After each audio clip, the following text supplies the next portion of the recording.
হ্যাঁ বলতে বলার ক্ষেত্রে আপনাদের কোনো জড়তা থাকা উচিত নয়, কারণ এটা আমাদের সীমান্ত সংলগ্ন যে রাষ্ট্র বিরাজ করছে সেটা আমাদের প্রতি বন্ধুবৎসল না। আমাদের বিগত কালচারের মধ্যে এমনই আছে যে আমরা রাজনৈতিক দলগুলোর সাথে আমরা অনেকে লেপটে গেছি।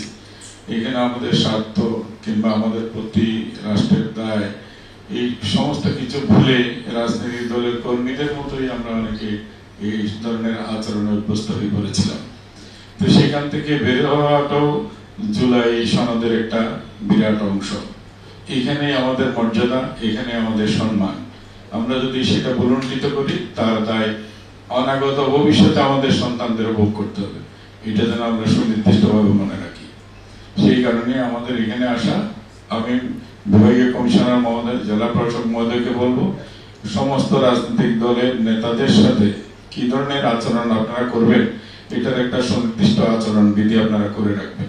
করে রেখে এটা প্রত্যেকটা দলের প্রধানদের কাছে আপনারা জানিয়ে দেবেন যে এটা সমানভাবে এই বিষয়গুলো এই জেলাতে আপনারা পাবেন। আইন শৃঙ্খলার ক্ষেত্রে এটা পাবেন, কিংবা অন্যান্য যে সমস্ত বিষয়গুলি প্রশাসনের কাছে আপনাদের চাহিদা থাকবে সেগুলি সম্পর্কে আমরা একটা ইউনিফর্ম এসওপি করলাম।